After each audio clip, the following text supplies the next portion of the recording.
Nós que estamos aqui, eu, falando de mim, como exemplo de tudo que eu narrei até esse momento, sou um cara exatamente conforme os da primeira geração, aqueles primeiros discípulos.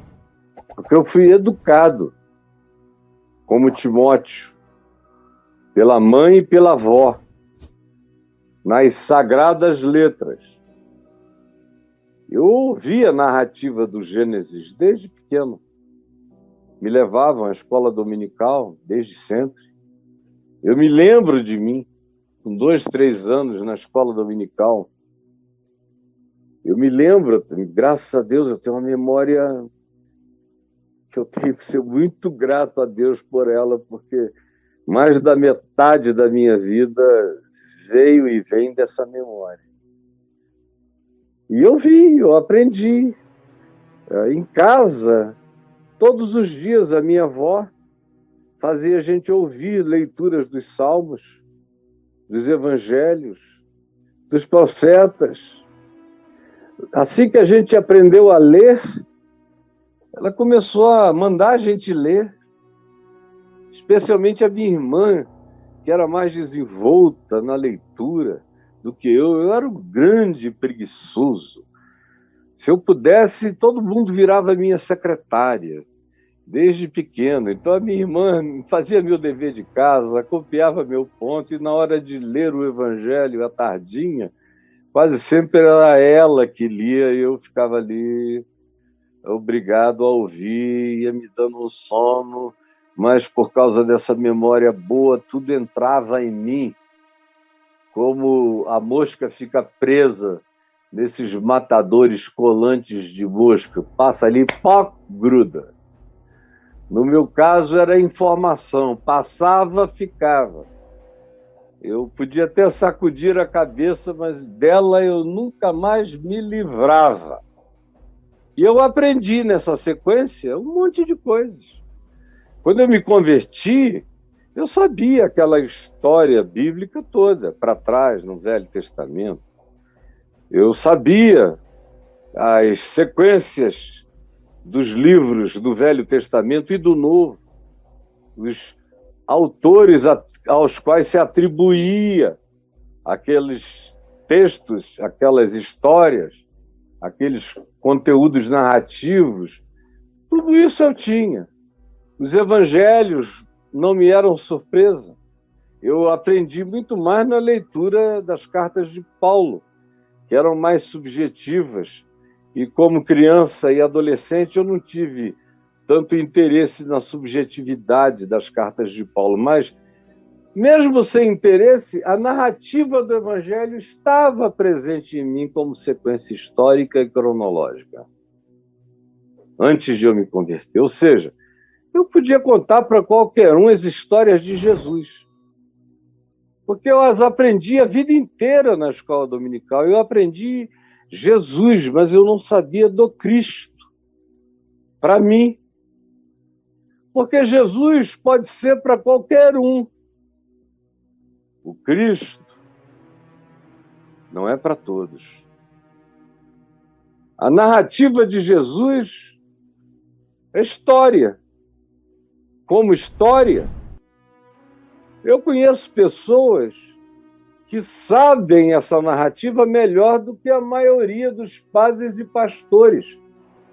Eu conheço ateus que estudaram a narrativa e as suas muitas vertentes, e todos os conflitos para se escolherem os livros que ficaram para compor a Bíblia, o cânon sagrado, sabem tudo da narrativa histórica, sabem tudo de Jesus e sabem descrever a projeção doutrinária das muitas variáveis de cristianismo acerca do que, teoricamente, Jesus teria feito. Mas não é uma experiência para essas pessoas que sabem tudo de Jesus, mas não tiveram a experiência do Cristo. a experiência do encontro com o Cristo. Porque eu não tenho mais como encontrar Jesus na história e isso me levar de maneira natural à percepção do Cristo.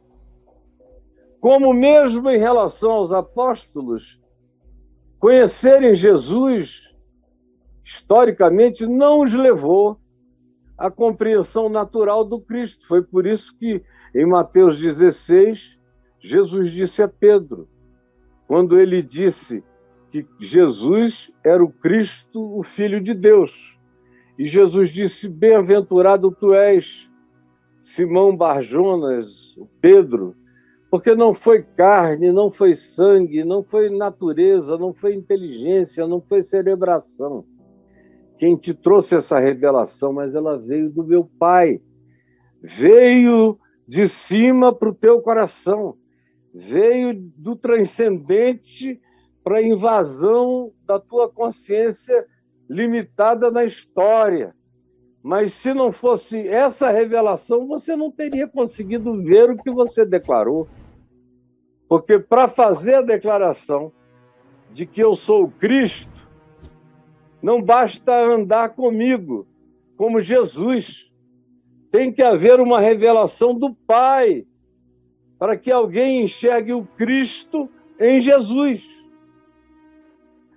Deixa eu repetir, de acordo com Jesus, em Mateus 16, falando a Pedro, tem que haver uma revelação do Pai acerca do Cristo, para que alguém, como foi o caso de Pedro, consiga ver o Cristo em Jesus. Do contrário, o sujeito vê apenas o mais fascinante de todos os homens. Vê apenas o mais incomparável de todos os profetas e sábios. Mas não dá aquele salto de loucura para entrar na perplexidade desmaiante e chegar a fazer como Pedro veio a fazer. Afasta-te de mim, arreda-te de mim, sai daqui porque eu sou um pecador. Porque ele teve o primeiro vislumbre de que Jesus era o Cristo. Isso foi crescendo nele e neles. Agora, Paulo não. Paulo já foi arrombado pelo Cristo. Na porta de Damasco, aquela luz, o mundo, o Big Bang. Paulo associa aquilo ao Big Bang, à criação do mundo, na linguagem dos dias dele. Na nossa linguagem, um apelido contemporâneo é esse, dessa luz e houve luz. E Paulo disse que, quando ele encontrou Jesus, das trevas resplandeceu luz, ele diz lá em 2 Coríntios. E ele viu a iluminação da glória de Deus na face de Cristo. Saulo, Saulo, por que me persegues? Fala o Cristo eterno. Aí ele pergunta, quem és tu, Senhor? Porque ele sabia que estava falando com o Senhor, com Deus. Quem és tu? Ó Cristo, ó Messias, ó Senhor, que falas comigo, quem és tu? E ele ouve a voz dizendo, eu sou Jesus, a quem tu persegues. Mas primeiro ele encontrou o Cristo. Aí ele enxerga Jesus como o Cristo a quem ele persegue com toda raiva. Mas dali para frente, o avanço desse homem é quântico, usando uma metáfora da física contemporânea. Usando essa metáfora, é como se os outros apóstolos tivessem feito um curso de física newtoniana, Newton.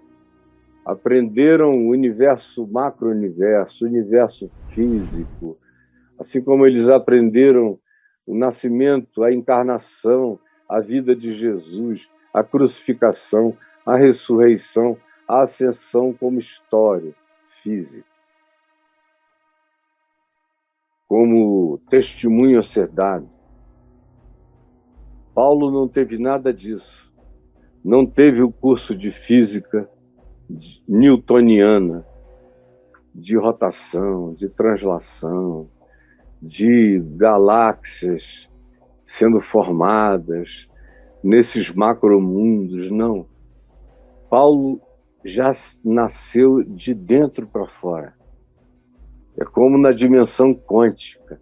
É a explosão que acontece no coração da matéria subatômica mais íntima, mais indesignável aos nossos sentidos, e é dali desse mundo onde tudo opera diferente que acontece essa explosão, aonde as coisas macro e visíveis nascem das realidades micro e invisíveis. Assim, a conversão de Paulo é como a criação do mundo, Paulo diz. Foi tirado do nada. Do nada. Ou ele diz que ele foi como um nascido fora de hora. Em 1 Coríntios 15, ele diz que nasceu por trauma, por choque. Tipo, nasceu no táxi. Nasceu da esquina, nasceu do susto. Nasceu do choque mesmo, trauma é a palavra, a expressão que ele usa. Eu vim do trauma. Foi arrancado a fórceps pela luz. Ele compara esse encontro dele com Cristo a uma coisa semelhante a uma grande represa que não aguentou mais segurar a força do rio. E ele diz, falando com Tito e falando com Timóteo, que a graça de Deus na vida dele foi como o arrebentar de uma represa. A palavra que ele usa é transbordar, como algo que vinha e passava por cima e levava e quebrava o represamento. E ele disse, foi assim que o Cristo me invadiu e arrebentou as represas das minhas contenções. E eu não pude mais suportar. E eu tive que me entregar. E ele usa variadas imagens para descrever de maneira totalmente diferente o que aconteceu com ele. Se você perguntasse a Pedro, ele ia dizer, eu estava um dia numa manhã na praia, em Cafarnaum, com os meus sócios, pescando, então veio Jesus e mandou a gente jogar a rede à direita do barco, ou jogar outra vez a rede, ou voltar a pescar, porque a gente não tinha apanhado nada. Eu contestei, mas fui assim mesmo, e aí, de repente, veio tanto peixe que a gente quase afundou. Foi dali em diante que eu comecei a prestar atenção, a andar com ele, e fui aprendendo todo dia um pouco mais, e depois que ele foi, agora que eu descobri que não sabia nada. Mas Paulo é diferente. O Paulo, ele é logo arrombado por tudo. Antes de ele compreender, ele entendeu o que está para além de todo entendimento. Essa é a diferença. Alguns fizeram a viagem paulatina, indo do Jesus narrativo e, com muita graça, podendo chegar ao conhecimento existencial, interior e íntimo de Cristo, para si. Com Paulo, ele sabia muito pouco de Jesus, e o que ele sabia era com raiva, com ódio, com a mente bloqueada. Mas quando ele encontra o Cristo, a luz, é súbito. Tudo na vida dele, ele diz que é como o início da criação, bum. É como o arrebentar da represa, pé. É como uma placenta que arrebenta-se no lugar errado, e a mãe tem que parir de cócoras em algum lugar, porque não dá tempo, o menino foi cuspido para a vida, arrancado pelo trauma. E todas as imagens dele são assim de subteza transformadora, porque ele encontrou logo com Cristo. Foi o que eu vi na vida do meu pai, por exemplo. Meu pai não sabia nada de Jesus, muito menos de Bíblia, de Escritura. Ele começou a ler, indicado pela minha mãe, leu Mateus, Marcos, Lucas e João até o capítulo 19. Quando ele chegou no capítulo 19, no mesmo dia que ele começou a ler Mateus, ele chegou ao capítulo 19 de madrugada, 2, 3 horas da manhã, e ele ouviu a voz de Cristo falando com ele, e ele se ajoelhou, aquela voz estrondante. E ele dizia: Jesus, perdoa os meus pecados. E eu ouvi aquela voz de Deus nele, perguntando: e tu perdoas os teus inimigos? Até que ele disse: eu perdoo os meus inimigos. E aí aquela inundação, aquela represa. E ele, 3 meses depois, era professor da classe de escola dominical dos homens, onde estavam todos os diáconos, presbíteros e pelo menos 3 pastores presbiterianos assistindo às aulas que ele começou a dar sobre o significado de conhecer a Cristo em Jesus. Papai era um homem que sabia a diferença profunda de que quando Paulo fala, por exemplo, de Jesus Cristo, o nosso Senhor, é diferente de quando ele fala de Cristo Jesus. Jesus, o Cristo, vem sempre precedido por elementos históricos ou sucedidos na narrativa de Paulo nas suas cartas. Cristo Jesus é sempre tratado no ambiente da subjetividade, da transcendentalidade, da imponderabilidade, do que está para além, para cima e para além do assambarcável. Está na dimensão das coisas que excedem a todo entendimento, mas que são reveladas para além da compreensão. E essa é uma ambivalência constante no que Paulo fala. De vez em quando ele está falando na experiência de Cristo como aquilo que excede a todo entendimento. É a paz que excede a todo entendimento. É a alegria que transcende o entendimento. É a experiência para além das circunstâncias. É um poder que o faz dizer que nele eu posso tudo, todas as coisas.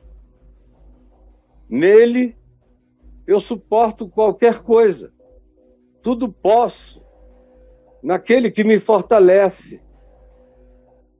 É por causa desse impacto que ele diz que abandonou tudo, largou todos, e não teve nem tanto interesse nos apóstolos em Jerusalém, porque logo de cara ele foi percebendo que ele já tinha se convertido para além da compreensão deles, que no máximo eles tinham narrativas para contar a Paulo, nenhuma que Barnabé não tivesse visto e não soubesse também. Mas a compreensão do que Jesus tinha feito na cruz, para Paulo, desde o início, transcendia infinitamente o que se podia ver olhando só para a crucificação. Paulo é o grande abridor da cortina do significado da cruz para os próprios apóstolos, para os cristãos que ainda estavam presos à descrição narrativa do querigma, da pregação da crucificação e da ressurreição factual. Paulo que cria nisso tudo, sabia que isso era só cenografia, que aquilo a que essa cenografia queria equivaler era infinitamente maior, mais largo, mais profundo, mais para além de todas as compreensões e que só podia ser alcançado por uma revelação direta do Cristo acerca de si mesmo no coração. De modo que Paulo prega a Cristo Jesus, crucificado e ressuscitado, e faz a aplicação dos benefícios da cruz e da ressurreição como fatores existenciais que introduzem aquele que compreende pela fé, que entende para além da compreensão racional, que acolhe na inteligência espiritual pela fé o que Jesus fez e toma posse. Paulo diz: o grande benefício decorre daí. Não é a informação cenográfica nem cronológica que salva, é a revelação transcendente do significado, da pacificação, do amor, do abraço, da convicção de que não estamos largados do universo a um amor sublime, nos perseguindo, trazendo-nos para ficarmos cara a cara com uma graça que quer se transformar em acolhimento de todos, até daqueles que não sabem a informação. Como houve e há na história de todos esses anos e milênios, antes, no Velho Testamento, nos dias do Deus monoteísta dos judeus, nos dias das declarações sobre os mandamentos de Yahvé, havia, no entanto, milhões de pessoas que nunca tinham ouvido falar em Yahvé, nem Israel, nem Palestina, nem Davi, nem Filisteu, nem Moisés, nem ninguém, mas que tinham tido revelação do Cristo eterno, que tinham falado, tinham trazido para essas pessoas, contra tudo na sociedade delas, que viver em amor era o segredo da existência, que não carregar ódio era a vitória sobre a existência, que perdoar pecados e Cristo, por causa da suposição de que eles são as pessoas que sabem de Deus porque conheceram a narrativa dos evangelhos, embora nunca tenham conhecido a Deus na experiência de Cristo Jesus no coração. Eles tiveram, no máximo, a narrativa de Jesus, vírgula, o Cristo. Mas eles não tiveram a penetração do Cristo, que significa e ressignifica o entendimento, a abrangência, a largura, a altura, o comprimento e a profundidade do amor de Cristo Jesus, que excede a todo entendimento, a toda teologia, a toda narrativa, a toda informação, a toda compreensão. Quando Paulo faz esse choque e manda compreender certas coisas e diz que existem outras que excedem ao entendimento, mas até onde é possível compreender, ele se estimula que se vá e ele mesmo nos leva, mas ele não para até onde a compreensão pode ir. Ele vai para além da compreensão e diz: aqui só o absurdo, só o choque, só o atropelo só a patada que eu levei na entrada de Damasco, só a luz que cega para a gente enxergar para sempre, só a revelação que tira a presunção histórica e nos introduz na experiência existencial de Cristo na fé. Aí, o cristão de Jesus, da crucificação e da narrativa da ressurreição, começa a se converter no cristão de Cristo Jesus, que é impactado pela palavra da fé, primeiro, impactado pela palavra da fé, primeiro, e depois vai aprendendo Jesus em fé, o que faz toda a diferença do que aprender a Jesus como obrigação histórica, infantil, adolescente, juvenil ou adulta. Totalmente diferente de levar a voadora de Cristo no peito da gente, bah! E ser chocado pela palavra da fé, como Paulo diz em Romanos 10, pelo dunamis, pela dinamite explosiva da fé no coração, por esse Big Bang. Quando a palavra da fé nos acorda em Cristo, aí a compreensão de Jesus é acelerada.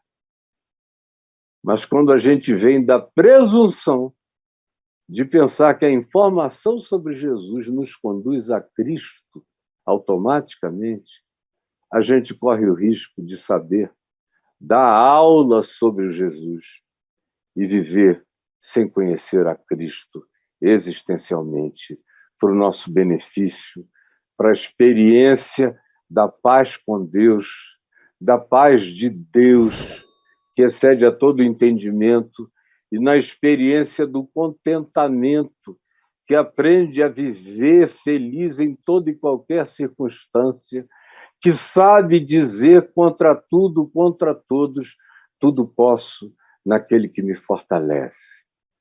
É gente que não tem mais para onde voltar, é gente que não tem mais como retornar, é gente que só sabe andar em Cristo para frente.